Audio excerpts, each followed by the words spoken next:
Winning Blueprint presents. It's the Redskins Report. So it's everything Redskins and anything of the sort. That's right, there's nothing here to hide. Skins colors are so bold, man, I wear 'em with pride. So get this Skins Report. Recap of Sunday's game and anything of the sort. Whether it's losses or wins, it's all skins. Come get it. I'm holding down the fort.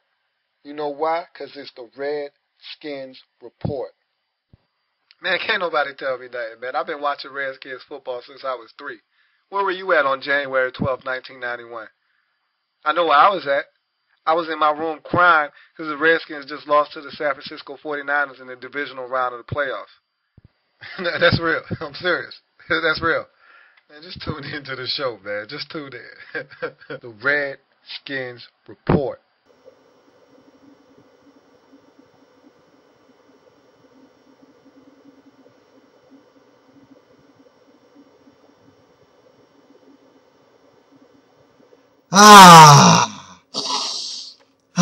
Don't you just love the smell of winning? Winning smells great. On the road, on Thanksgiving, against the Dallas Cowboys, it just doesn't get any better than that. When's the last time, as a Redskins fan, you felt this good, this euphoric? When's the last time? And we're not even over 500, and it feels great. When's the last time? You can't even remember the last time you felt this good as a Redskins fan. This doesn't happen often to us. This was magnificent. We probably would have rather blown them out, but I could care less about what the final score ended up as long as we were on the right side of the win. As long as when they had the highest number listed, the Redskins' name was next to it. Now, I know we jumped out to a big lead in this game. And so, getting a win by a large margin would have felt a lot better, would have put a lot of us at ease. Because you can't sit here and act like you weren't nervous when the Cowboys cut it to a 7-point lead. Every single Redskin fan around the nation went from probably running their mouth nonstop to absolute silence. You could have heard a pin drop. But it was okay. It's okay because we're not the same team. And I'll tell you why in the course of this episode. And I'm rude, but I feel so good. I was rude. Let me stop and first welcome you to the Redskins Report, the Week 13 edition. By the way, I'm Lou. I'm your host, and I thank you for joining me. I'm so sorry. I'm so sorry. But I can't help myself. I just feel so good right now. Had some food, had the family and friends over. It was a great day, and it was capped by the Redskins getting it done on the road, nonetheless, in Dallas. Our most hated rival, the Cowboys. We took care of business, and we did it in style. We did it in style. Styling and profiling. Woo! All over the Cowboys. It was a thing of beauty. And you ever seen the movie Bad Boys? You ever seen the movie Bad Boys? For all of you who have not seen the movie Bad Boys, there's a scene in that movie where Will Smith, the character Mike Lowry, says to Martin Lawrence, "Now that's how you supposed to drive. From now on, that's how you drive." Well, that's how I feel about the Redskins. Now that's how you supposed to play. From now on, that's how you play. That's how we supposed to play every single week. Now, I'm not asking for maximum efficiency like we received on Thursday every single week. You're not going to get that kind of offensive output from this group. But what I am asking for and expecting is the kind of offensive flow that we had in this game. I thought the play calling was excellent. I thought that we ran the ball adequately in this game. A lot of the things that we did on offense, I was pleased with. We got the ball in the hands of a lot of guys. I mean, we spread the ball around in this game. You know, Josh Morgan's presence was felt. Aldrick Robinson, I thought, got adequate enough snaps. We need to see more of Aldrick Robinson. Do you see what speed does for you? One of the biggest problems I had with this team going into the bye when we weren't winning, when we weren't playing good football, was we didn't have any speed. You know, the upgrades to the offense at the skill positions was predicated on the athleticism and speed that we added to this roster, and I wasn't seeing it. Now, I'll tell you what, Pierre Garçon makes a huge difference. If you're a Redskins fan, that's apparent. That's not even something that we need to discuss. Him being on the field adds an element of speed and athleticism that we don't have when he's not there. You know, you put him on the field, you put Aldrick Robinson on the field, you sprinkle in some Santana Moss, you add in some Josh Morgan, and a touch of Leonard Hankerson, all of a sudden we have athleticism and speed on the field. And that's what I'm talking about. You know, we don't even have Fred Davis right now. He adds a different element to the game. He's not even here. And we know he's not going to be back for a long time. He won't be back at all this year. We probably won't see him towards the beginning of next year, maybe either. So we have weapons, but they all need to be present. And if we could just get Pierre Garçon somewhat healthy, use Aldrick Robinson more. Santana Moss, you've seen what he's become for us this year. He's a security blanket for Robert Griffin III. He's a guy that he looks to on third down in the red zone. Like I told you during the preview, go look at Santana Moss's numbers this year. You'll be amazed at what he's been able to accomplish with the limited amount of receptions that he has on the season. He's been ultra productive with the catches that he is making. Look at his numbers. You'll be surprised at what you find. This group of receivers that we have, if we can get Pierre Garçon on the field, if we can put Aldrick Robinson on the field, Josh Morgan, Santana Moss, we put those guys on the field together, now you're talking about a collection of athleticism and speed that will be difficult for defenses around the league to contain. And you saw it on Sunday. If we get guys on the field and put them in positions to succeed, we're a dangerous football team. And that's what we thought we were getting when the season started. And that's all I ask. From week in and week out, we get the production out of this offense with the guys that we have on the roster. Because I think we have enough speed. You know, it didn't seem that way 3 weeks ago. When we played Carolina, we looked slow. We looked sluggish. We looked like a team that was easy to defend against. This Thursday was a different story, and that's exactly why we need to make sure that we implement guys like Aldrick Robinson into the playbook. I thought we spread the ball around in this game tremendously. I mean, you look, like I said, Josh Morgan got the football. Santana Moss made plenty of plays in this game, key third down conversions. You look at Leonard Hankerson, you hadn't seen him all day, but on a key third down, when we had to have it in this game to eat up more clock, who came up with the catch? Leonard Hankerson. That's what we need to do, spread the wealth around. We have a lot of weapons. Use them all. And that was a joy to see this game. Let's get into the actual game itself and talk about what transpired and how this game was so much fun for us to view on Thanksgiving Day. We start out this game and we did something that you know I'm not a big fan of. We got the ball first. You know, Dallas was able to win the toss and they deferred till after the half. So they beat us to the punch. You know, I was not happy about that because, again, you always want the ball after halftime. So we got the ball first. We didn't do anything with it. You know, Robert Griffin III ended up getting an intentional grounding on third down. And see, that was a little bit of, you know, one of my worries coming into the game was pass protection, having him under duress. We saw it on that first possession. And so that wasn't something that, you know, I was too thrilled with. We had to punt. Dallas gets the ball. You know, they get a PI early on, you know, Wilson. And I'm telling Josh, you got to look for the football. Josh Wilson never looks for the football. He's always right there. He never looks for the ball. That's very frustrating because you're going to get PI 90% of the time when you don't look for the football. And that's his biggest issue. He has solid coverage, you know, 70% of the time when he gets called for a flag. But he never looks. You don't look, you're asking for a flag. And so he got a PI.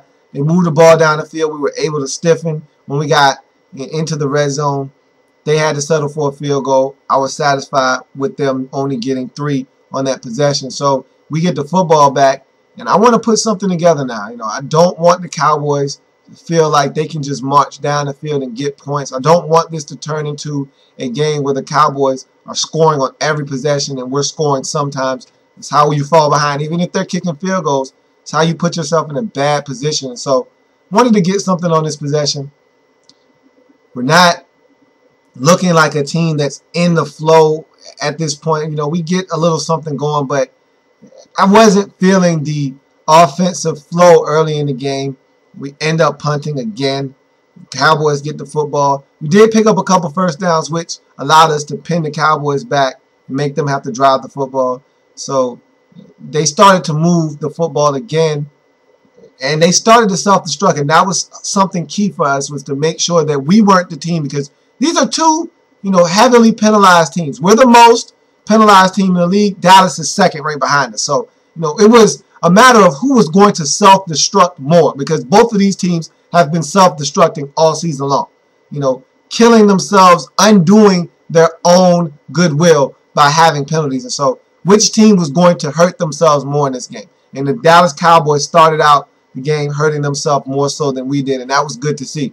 Be more disciplined. That's something that we're going to have to do down the stretch. If we want to take this thing further than just a win here or a win there or a couple of wins, we want to actually make a go of it and make a run at a possible playoff berth, and we can go after the division at this point.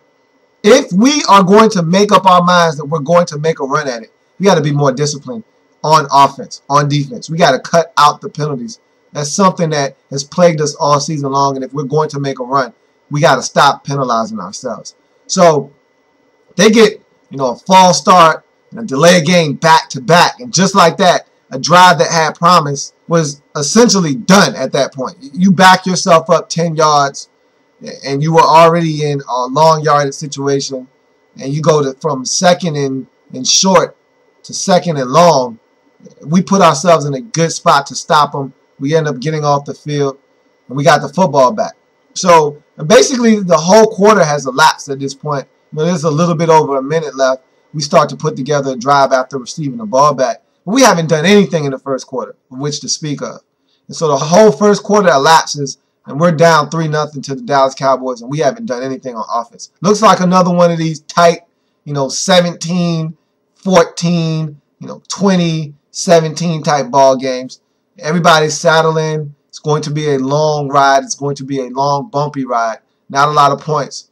So that's what it looked like after the first quarter was done. But that second quarter, boy, I tell you, that was a second quarter for the ages. And really, no one saw it coming. An all-out and out assault of the Dallas Cowboys. Something that was so beautiful to these eyes. I mean, you don't get the type of offensive explosion that we did in the second quarter. You don't get that too many times as a Redskins fan, let alone against the Dallas Cowboys in Dallas. I can't state how important that is. It's one thing to do something like this at home. We've beat the Dallas Cowboys up at home before. We all think back to the Sean Taylor game when, the season where we put the run together when Sean had passed and we needed that last game, and we beat Dallas, and the final score came out to be 20. The difference between the two scores was 21, and it was Sean Taylor's number. And we beat the Cowboys up that game. We really abused them in that game, but that was at home. That was a different Cowboys team. That was a different time, and that was a different scenario. You knew we weren't really that good of a football team, and it just was good in that moment. But this was different. We got a quarterback now. We have something that we can hang our hat on, something moving forward. And to see an offensive explosion like this in Dallas nonetheless, it was a thing of beauty, something these eyes have never seen, and something that I want to see more often. So the second quarter begins, and we just come out firing. And it seemed like it was an omen of things to come, because Aldrick Robinson gets a false start penalty, and I'm saying to Aldrick, look, man, I want you to be on the field, but you can't be making the simplest of mistakes. I just talked about the Cowboys self-destructing. We don't need to go down that same road. They had a promising drive derailed by penalties. 2 straight penalties, a false start followed by a delay of game, and that drive was done. And so at the time of that false start, we had something going. And so I told Aldrick, look, man, I want you to be on the field. You keep making mistakes, though, and you'll find yourself off the field. Don't give them a reason to not play you. You're someone that needs more playing time. Don't give them an excuse to not put you on the field. And so he shook it off, and the very next play after that false start, he gets the long touchdown pass over the top. It was a thing of beauty. He runs right by the 2 Cowboy defenders, right past Brandon Carr, right past the Cowboys safety, and just like that, whether it was McCray or it was Charlie Pepper, he went right by him like they were standing still. He split the double team, touchdown. Robert laid it out there so gorgeously that, I mean, it's like he just dropped it out of the sky with such feathery touch. You gotta love it. And this is what we saw from him at Baylor, and we've been waiting to see it more on the pro level. We saw it in college every week. He was going up top, whether it was to Kendall Wright or some other receiver. He was going up top like clockwork in college. And so I want to see more of that in the pros because he can do it. He can put the ball on the money. He can put the deep ball on the money. And so this is 2 weeks in a row. He's put it right on the money to Aldrick Robinson on a deep ball. And so that's something we want to keep going to. Keep setting defenses up with the short passing game, the intermediate passing game, the run game. Right when they fall asleep, you hit them with some Aldrick Robinson deep. I told you that's some speed that you can't coach. Speed kills. That's what I was always told, as an athlete growing up. Speed kills. You can't teach it. It's natural. You either got it or you don't. And Aldrick Robinson has the speed to kill defensive units around the National Football League. We have to utilize him more. So he goes and gets it, and just like that, it's 7-3, and I'm loving it. I'm like McDonald's. I am loving it. So we're up 7-3.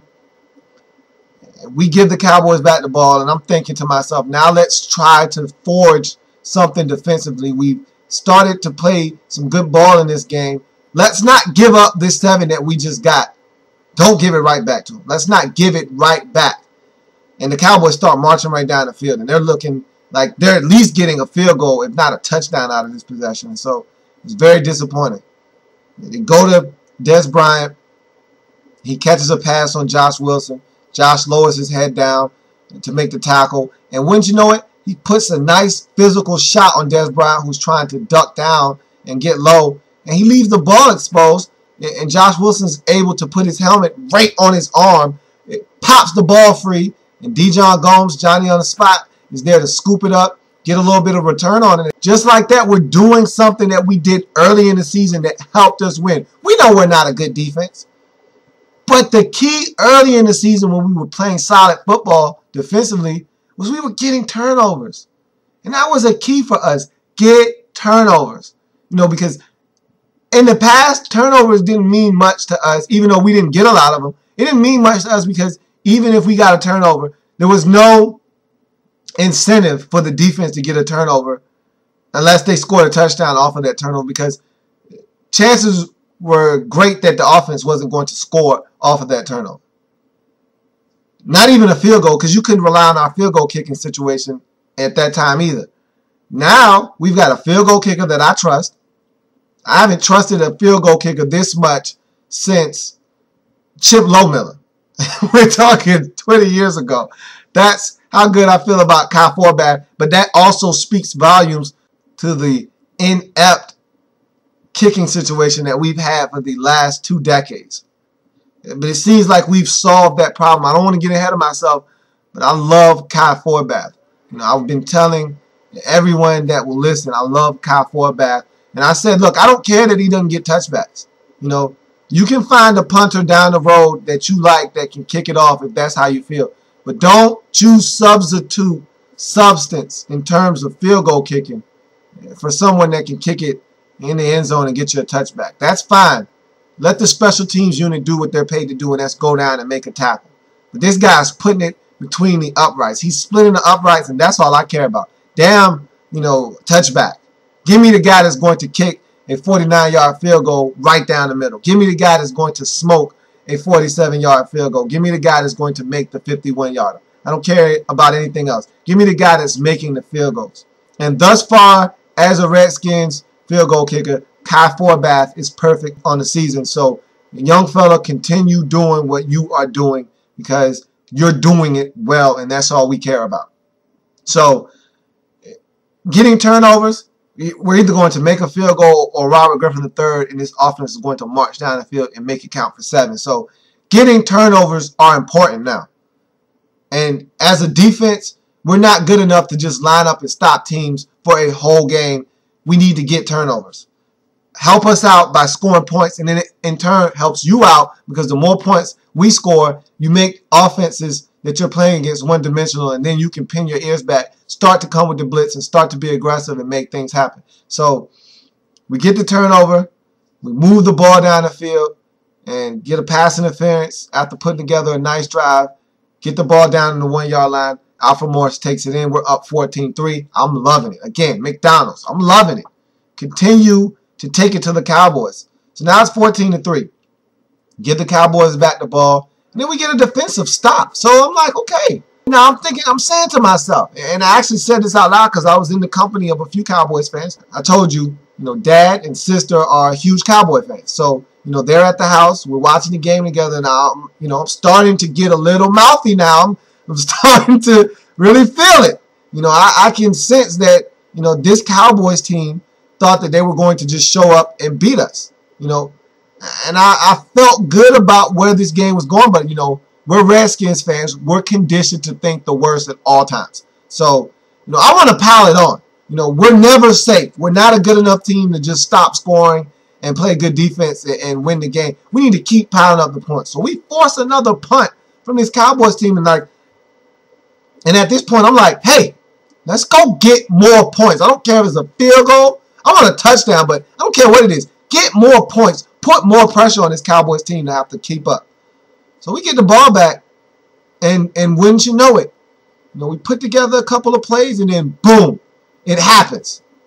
Robert Griffin III to Pierre Garçon. He plucks it out of the air. It's a pass that's thrown behind him, but it needed to be in a location that got him away from a defender that was coming off the pace. There was a defender right behind him, so it had to be in a precise location. There were two linebackers right in front that were trying to make a play on the ball, so it had to be in a precise location. He threw it. Pierre was able to reach back, catch it from behind him, and in stride turn around and stumble. No one was there to tackle him. Get to top speed, and this is something that we've missed all season without having Pierre Garçon in the lineup, which is his dynamic and elite speed in this league.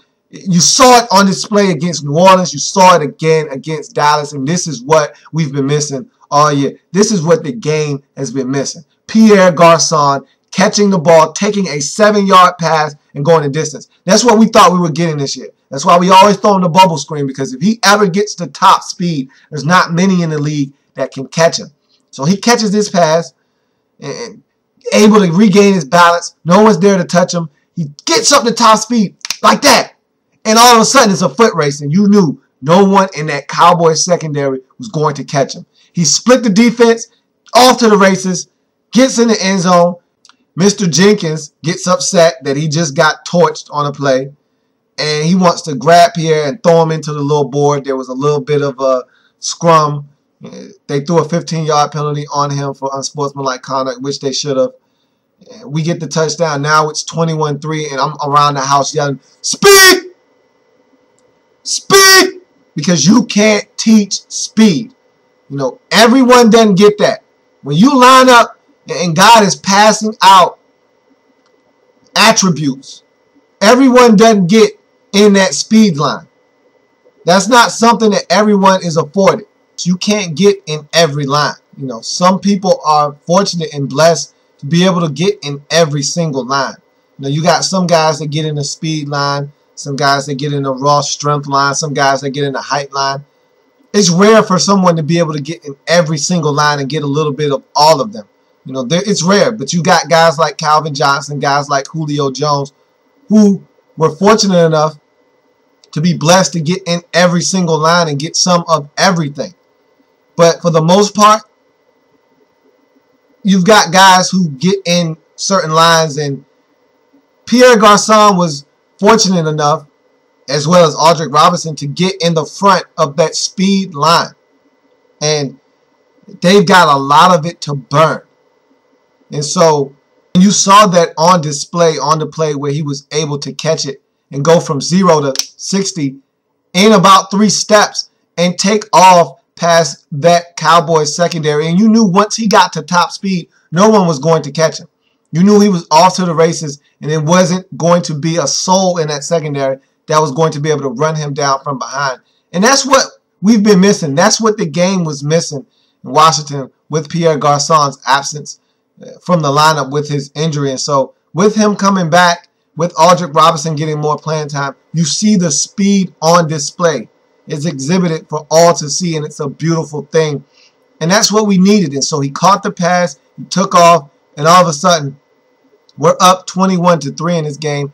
And that is exactly what I wanted to do. Continue to build on the lead, because no lead is safe in the National Football League, especially when you're a Redskins fan. You are preconditioned to think the worst at all times. And so you need to keep building upon this lead. So the last thing I wanted to occur in this game was that the Redskins allow the Cowboys to have any momentum going into the second half. That means I didn't want them to score as much as a field goal going into halftime. I didn't want them to score anything. A touchdown, field goal, nothing. Because my worst fear going into halftime was that the Cowboys would march down the field, get a touchdown, cut the deficit to 21-10, get the ball at the halftime and get something else, whether it's a field goal or a 7. Now you're talking about a 21-13 or a 21-17 lead for the Redskins. With us having even touched the ball in 6-7 minutes of game time, that was the worst thing that could have happened to us. And so I begged and I pleaded with the defense, don't give them anything. Send them to halftime with their heads hanging low. Send them to halftime with absolutely no momentum whatsoever. Send them to halftime with the crowd booing them off the field. Send them to halftime with no answer for the assault that they received in the second quarter. And so the defense said, I got you. Don't worry about it. I got you. I'll take care of it. And I was so pleased with the fact that the defense put me at ease and said, you know what? I'll do you one better. Not only will I stop them, I'll get us another turnover and set us up for more points. So D'Angelo Hall, who, I tell you what, this Cole Beasley fella, and you know, I've been tracking him in the preseason. I didn't think he was going to be on this Cowboys roster because he actually quit football in the preseason, ended up coming back, wanting to play.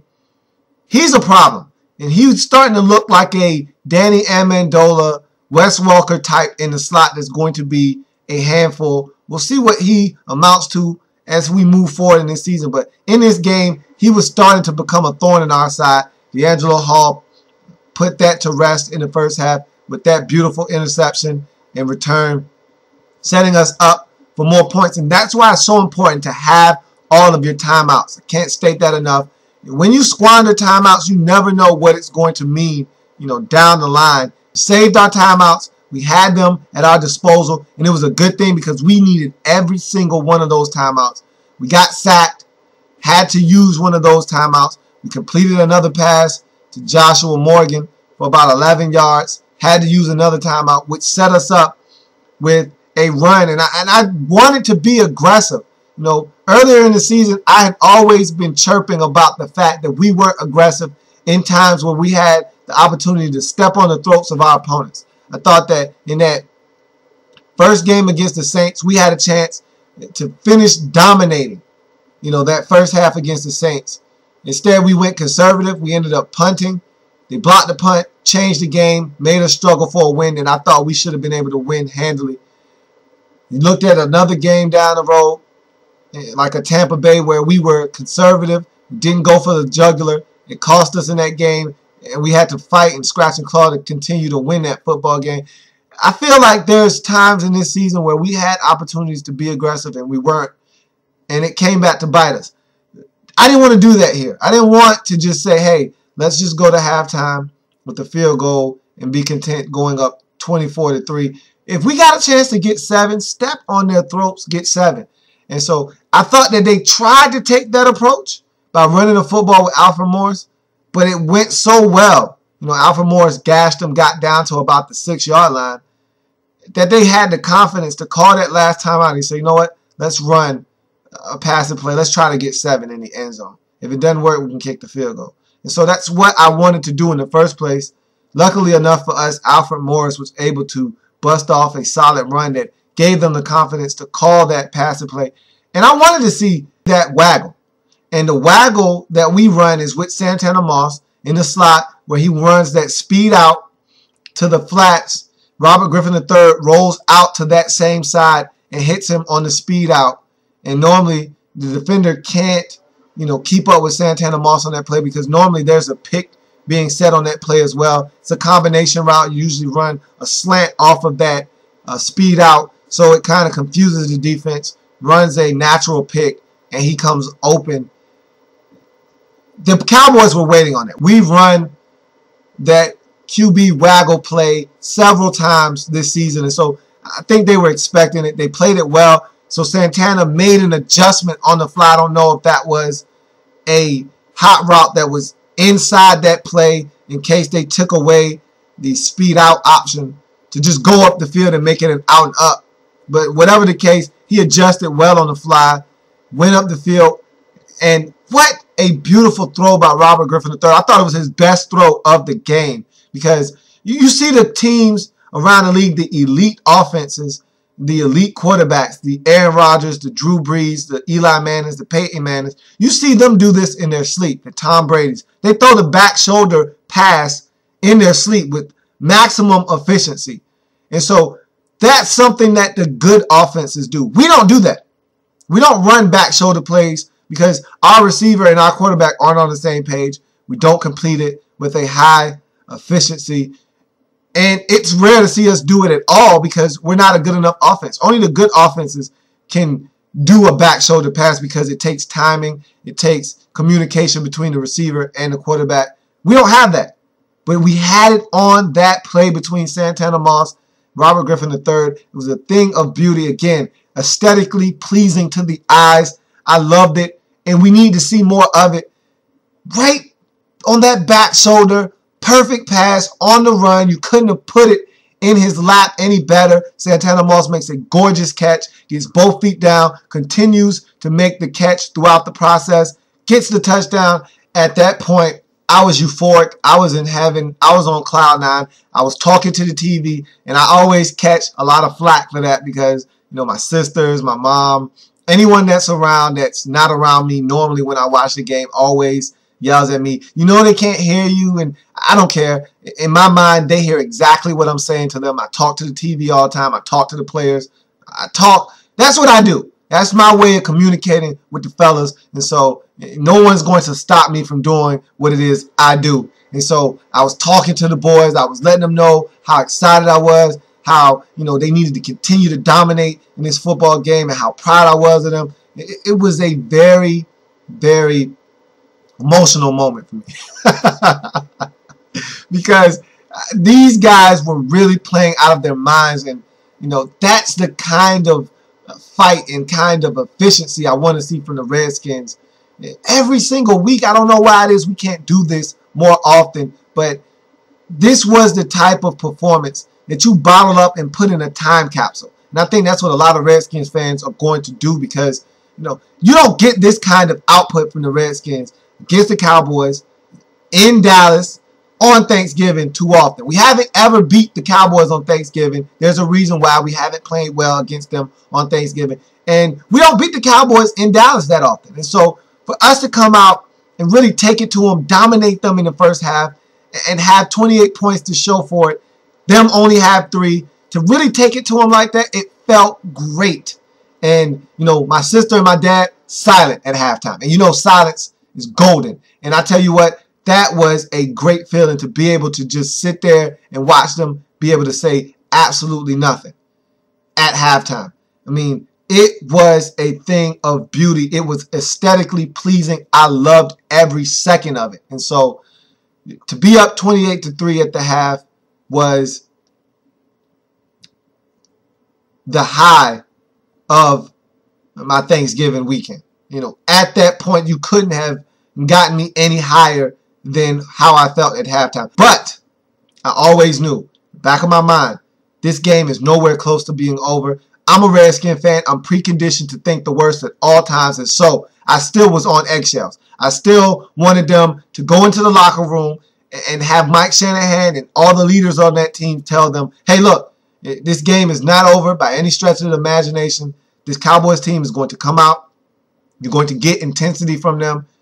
You have to play this game like it's 0-0 starting all over again. It's a brand new game. We got to come out and play just like we did in the second quarter and keep that intensity up, because if we don't, they're going to come roaring back and this thing will slip away from us. I wanted them to come out with that sense of urgency. Don't, rest on the fact that you're up by 25 and that you had a good first half. It's a game of two halves. You have to play both of them at your best or you will lose. And so I was still scared.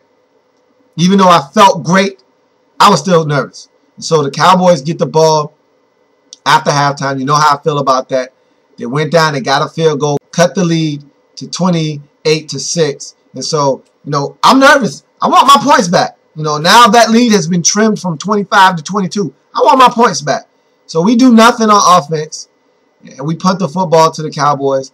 And so I don't like that. Now I'm starting to get nervous. I don't want the Cowboys having the opportunity to cut into this lead even more. But the defense rose to the occasion, forced a punt. We got the football back. And this was much like the first quarter. The first quarter and the third quarter were much one and the same for the Redskins because they did nothing for the most part offensively in the first nor the third quarter. In both of these quarters, we gave up, a field goal to the Cowboys early on the first possession. We didn't follow up with anything for a while. And then, going into the next quarter, that's when we started to respond. And so in this quarter, it wasn't much different. The Cowboys got a field goal on their first possession. We did nothing for the majority of the quarter. They get the ball back after, we intercepted. And after that interception, I felt really good because even though it was 28-6, we hadn't gotten our points back, we were stopping the Cowboys and time was being elapsed off the clock. And so I felt like if we could just continue to eat up clock, make this game go away, we'll be fine. We'll be fine. London Fletcher's interception made me feel good. It didn't put me at ease, but it made me feel good that we're still in control of this game.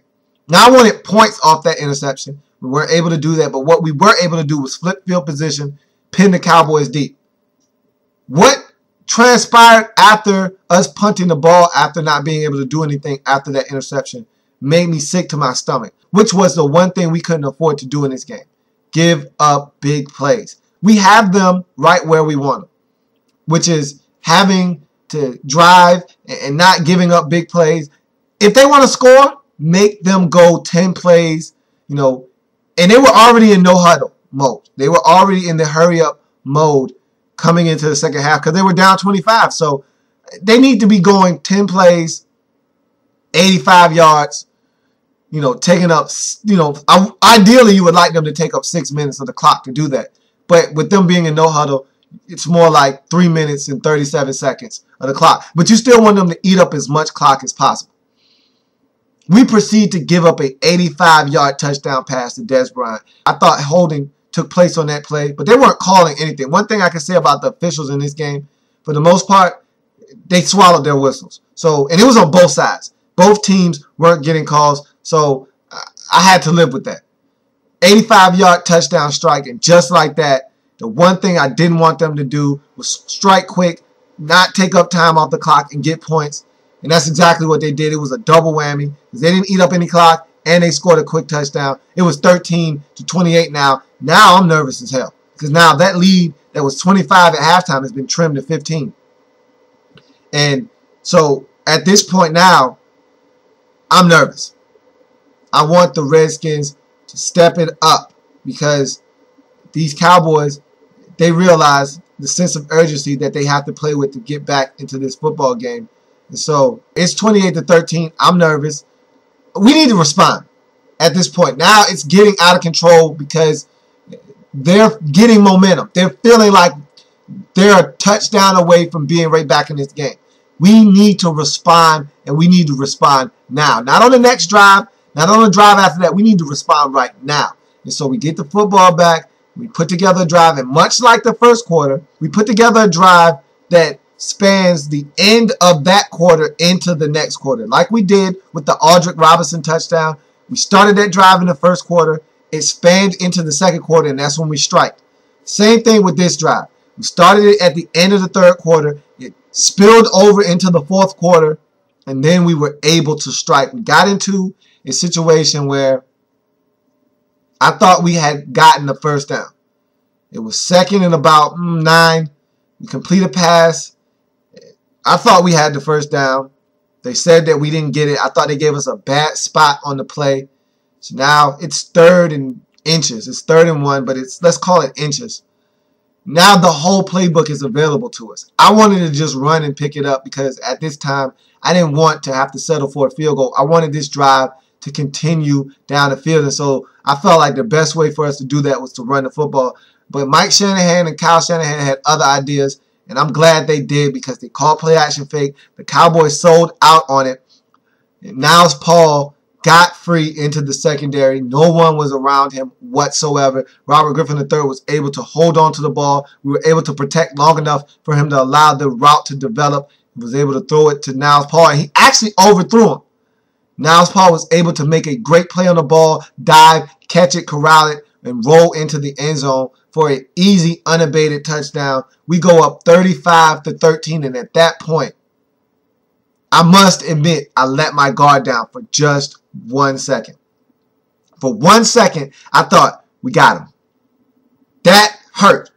We got him. They started to build momentum. They thought they had a chance to really run off, 15, 20 points straight and get back into this thing. And that hurt. That stopped the momentum. Even if for a brief second, it stopped the momentum. And I thought, for 1 second, I let my guard down. I forgot I was a Redskins fan for a second. And I actually thought, we got him. I kind of took a deep breath and I kind of exhaled. I said, we got him. It was short-lived. But for that brief second, I thought, we got him. The most dangerous thing and the most dangerous team and the most dangerous man is one that has nothing to lose.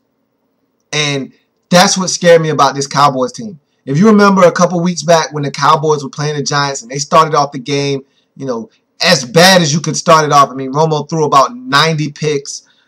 They were losing 23-0 in this game. And it looked like they were going to be blown out of their own stadium. And then all of a sudden, the light bulb came on. They had nothing to lose. They started playing loose. And the Giants, who weren't doing anything on offense the whole game, went stagnant. The defense stopped forcing turnovers, stopped creating opportunities for the offense to score points. And all of a sudden, the Cowboys came roaring back, took the lead 24-23 in that game before losing 26-23 in that game. Remember how they had nothing to lose in that game and they just came roaring back? That's the most dangerous type of team in the National Football League. The team that can score points at the blink of an eye, and they're getting blown out and they have nothing to lose. So we're going to just start running no huddle, and it's going to be a faster pace, quicker tempo, and we have nothing to lose. Why the hell not? Let's just try everything. And that's where the Cowboys were at in this game after halftime. They had thrown the offensive strategy out of the window. They were done with whatever game plan they came into the game with, which was probably, hey, let's run the ball, let's be balanced. To hell with that. Romo's going to chuck it 61 times now. We're just going to throw the football exclusively. Let's try to attack these guys where they're most vulnerable, which is our secondary. Let's see if we can make things happen. We don't have anything to lose at this point. That's the most dangerous team. And that's what the Cowboys have become in the fourth quarter, and I was scared. And so it was brief for me to feel like we had them because they got the football back, and it was 11-yard gain, 15-yard gain, 26-yard gain, a 19-yard gain. Next thing you know, they're in the end zone. Boom, just like that. That feeling of we got them right where we want them, we got this one in the bag, was gone. All of a sudden, I realized they got confidence now. They feel like they can exploit our defense and score points. And the thing that was also worrying me was the fact that we weren't sustaining drives in the second half. That first drive of the fourth quarter, the one that ended the third, spilled over to the fourth, was our first time really having extended offense where we sustained a drive and put points up in the second half. And so the defense was wearing down. They were starting to beat on the field. And not to mention the Cowboys were running no huddle. So this defense was wearing down, and you could see it in the play. And so I was becoming worried of that as well. This offense needed to start sustaining drives to give the defense a breather, give them a chance to catch themselves so that they could go out and perform at, maximum efficiency when they were on the field. So it was a lot of things working against us in this game in the fourth quarter. So the Cowboys get that touchdown. Felix Jones catches a little dump off, scores the touchdown. Then they go for two. They cut the lead to 21-35, and at this point, it's a 14-point game. Now, not only did they go back and get the touchdown that we just scored, but they took my one little security blanket that I had left away, which was, hey, they still got to go for two. Because even when we were up 25, even when we were up, 16, even when we were up, 17, even when we were up by all these odd numbers, you still had in your back pocket, they got to go for two. Worst case scenario, if we blow this thing, they still got to go for two to tie it up. Well, they took that last security blanket that we had, which was, hey, we got this in our back pocket. They got to go for two. They took that away. They went for two early. They got it. Now it's a 14-point game. Now it's just two scores.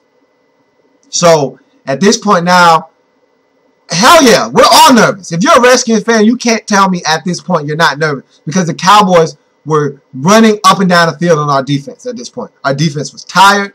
Our offense wasn't sustaining drives.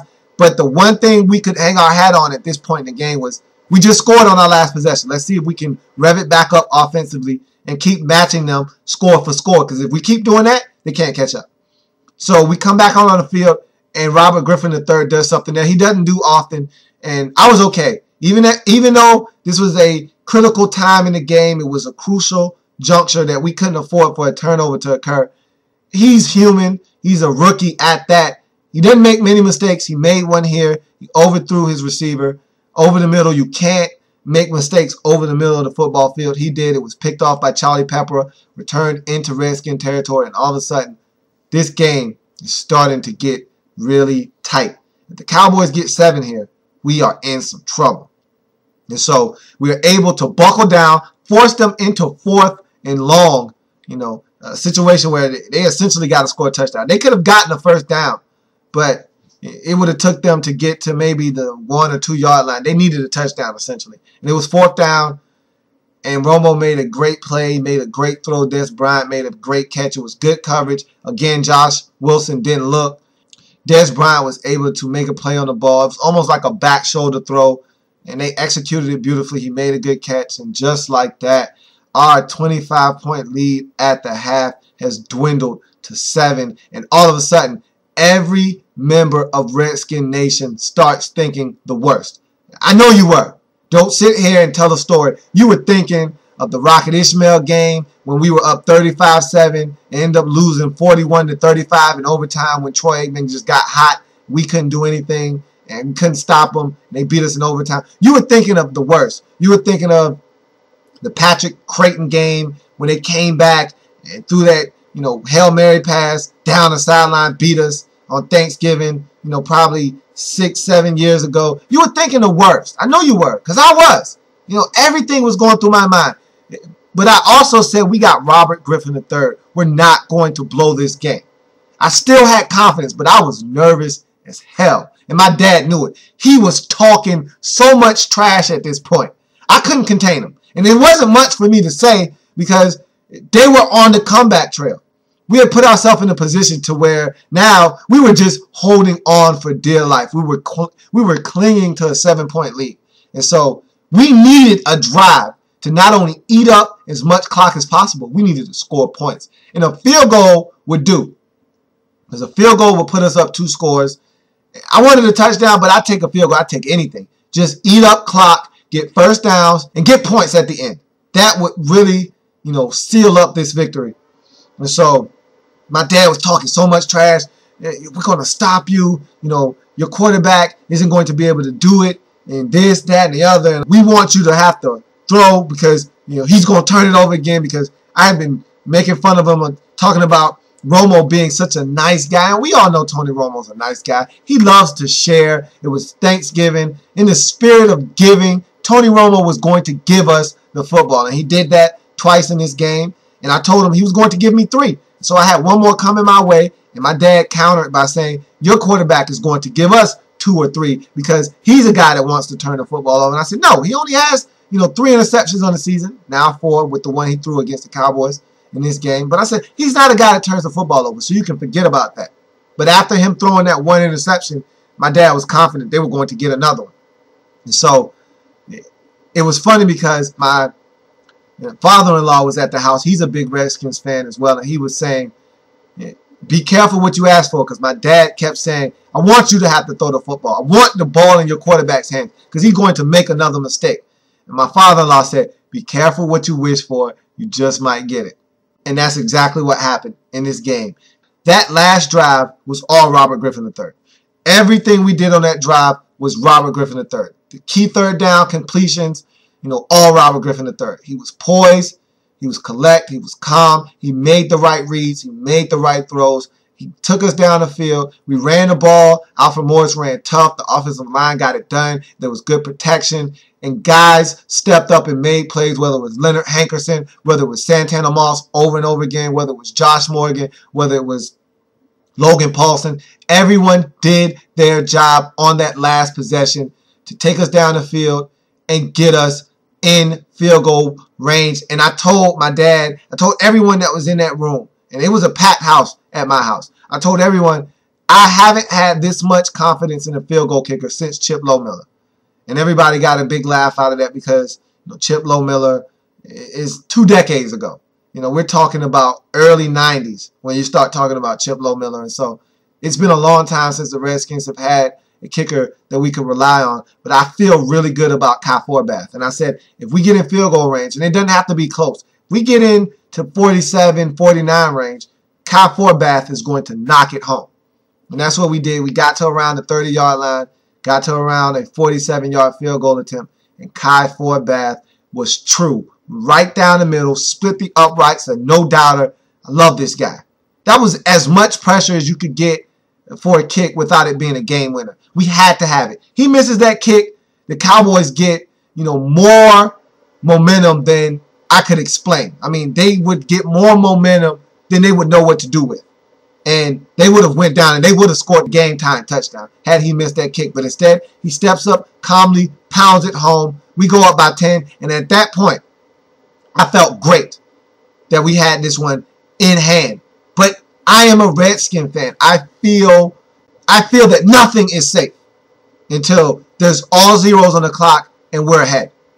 At that point, I will celebrate. I will say we won the game. But not until that point do I feel confident about anything. And so the Cowboys get the ball back. The defense had a lot of rest, so they were able to come in, get pressure on Romo, force them into incompletions. They got some completions. They were able to move the ball a little bit, but we were able to stand tall. They weren't getting big plays. Everything they were getting was short, and they had to work for everything. They were eating up precious time trying to get into field goal range or score a touchdown. They really wanted to score a touchdown. Eliminate the hardest part first, get the touchdown, then all you would need is a field goal. But we weren't having it. The defense came in, played tough, held them in check, made them, check it down, made them take the intermediate stuff. They weren't able to get a big play. They ultimately settled for a field goal to extend the game, which allowed them to cut it to a one-score game and allowed them to attempt an onside kick, which D'Angelo Hall promptly put to rest, plucked it out of the air, ran toward the end zone. He could have went in for the score if he liked, but I was fine with what he did because it didn't prolong the game. If he scores a touchdown, we got to kick the extra point. We got to kick off the Dallas. They're going to run 3 or 4 more plays. It's going to extend the game by about another 10 minutes. That's not necessary at this point. Let's just win the game and go home. I heard some nonsense about how him not scoring that touchdown could affect us later on down the line with, in regards to tiebreakers, and because it starts to go to points scored and not. Look, forget about all that. Just win the game. If we take care of business and win football games, it won't come down to tiebreakers and this, that, and the other. Just win football games and everything will take care of itself. That's all I wanted was a W. He got down. We got the football back. We were able to kneel down. Game over. That's all I wanted was the game to be finished. And so the Redskins were able to go into Dallas, get it done, 38-31, get a win, solidify our spot back in the division, back in the NFC playoff race. We're now a legitimate contender for a playoff spot.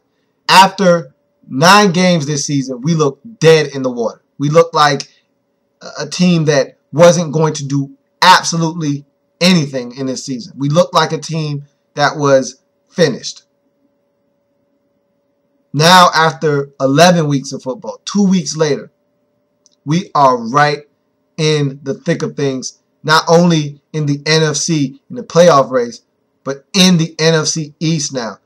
This game against the Giants coming up is big. It's not going to be for first place as we wanted it to be, but it's still going to be a huge matchup, one that if we win, we keep our chances alive of winning this division. If the Giants win this game against us on Monday Night Football, it's done. They're going to win the division probably, because that would put them essentially 3 games up on us. And they would have won the tiebreaker against us because they would have swept us for the season. So we won't have any say-so in that regard. It'll put them 2 games above the Cowboys, pending what they do on Sunday Night Football against the Eagles next week, which they should win against the Eagles. The Eagles are a mess right now. So the Cowboys would win, but they would still be 2 games back of these Giants. With 4 to play, that's a tough ask of the Cowboys to basically win out and have the Giants lose 2 times. That's what you would need if you were the Cowboys. And the Cowboys are not going to win out. So, and the Giants have a tough schedule. They got the Ravens. They got some teams. They got the Saints. They got the Ravens. They got some tough matchups coming up due the Giants. And so they could ultimately falter down the stretch. This is a big game, though. We need to win this game at home to really give us. First of all, we need to get back to 500. That's number one, first and foremost. We need to get back to 500. In order to have a legitimate shot to make the postseason, we need to get back to 500. Get to 500, then come talk to me. You can get back to 500, which means you would have won 3 games straight, which is something we haven't done all season long. We haven't won 2 games in a row until we beat Dallas. So to win 3 games in a row would mean, of course, that's something we haven't done all season. But that would mean that we are a serious contender now. We would have righted the ship completely and gotten back to 500. And now we're back to square one. We're back at an even playing field. We're right there with everyone else. If we can get back to 500. But that's key. Getting back to 500 is the start of something big. We don't get back to 500. Everything we've just done over the last 2 weeks is diminished. If we go back to 5-7, that's a huge step back in our chances of making a run at the playoffs. And yes, I'm using the P word because we won the football game. I said I wasn't going to use the P word until we won consecutive games. We've done it now. So now I can start talking reckless and using the P word. So I'm going to start throwing it around. We lose against the Giants, I'm taking the P word back out of the vocabulary. It's going back away in that box, and I'm locking it, and I'm throwing away the key. But if we win this game against the Giants, there will be a lot of P talk going on. I will be using that playoff term quite often because we will have put ourselves in a position to start to think that we have a legitimate shot to make the postseason. And I tell you what, no one wants to play us because of the style of play that we have, the quarterback that we bring to the table. And if this defense can start forcing turnovers, we're going to be a dangerous bunch down the stretch. But we'll talk about, the happenings of this team and where we need to go, what we need to have happen for us to have a legitimate shot later in the week as we will get into the preview for the Giants game later on down the road. Continue to bask in the glow of this win. It took me a while to come out with this video because I was so caught up in the moment, and I had a lot going on. Of course, it was a holiday, but I was just so caught up in the awe of the moment of how we were able to go out and get it done. And even though I just wanted to talk about it right away, I had to let it soak. I had to let it soak in for a minute and realize we just went into Dallas and dominated the Cowboys. That felt so good. I had to let it resonate. It didn't sit with me until maybe 2 days after it happened. I was able to look back and say, man, that was impressive what we did. And so I was able to let it breathe a bit. Now I can come back and talk to you with a level head, because if I would have just came and talked to you after the game, I would have been talking crazy, because I wasn't in my right mind. I was in a state of mind, and I was at a level of excitement that exceeded anything that had transpired this season. I was at a different place. And so my optimism was at an all-time high. I didn't need to talk to you because I wouldn't have been talking with much sense. I needed to be able to settle down, take this win in the context of what it was. It was one win. It felt like 10, but it was just one. And so I had to realize that, this was a big win. We needed to have it, but we have a lot more work to do in order to get to our ultimate goal, which is get a ticket to the dance. Just get into the dance. And once you get in, you can do damage then. You can't do damage if you don't get there. You can't win if you don't get in. So this was a big win for the Redskins. Now we have a shot. And that's all we wanted, was meaningful football in November, in December, and into January. That's all we wanted. We're taking steps to make sure that that is a realistic possibility. Right now, we know the next game will matter. Now, we need to find a way to make games after this one matter as well. And so we'll come back on Thursday. We'll get into the Giants preview and talk about what this team needs to have happen moving forward for us to have a legitimate shot and making some noise in the NFC. Not just the NFC, but in the NFC East as well. So I'll talk to you then. Thank you for joining me on this Redskins Report.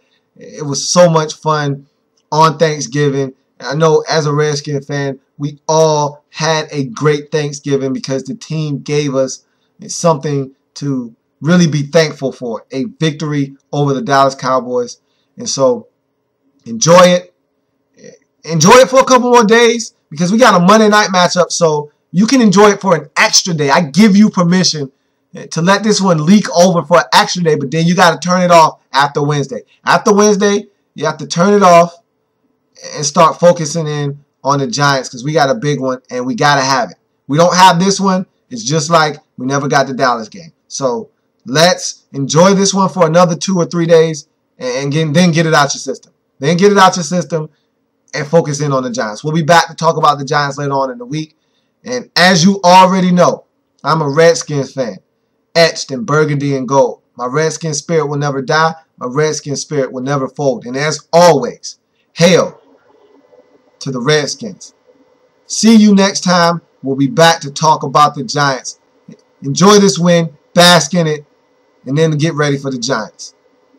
I'm Lou. I'm signing off. Have a good one. The Redskins Report.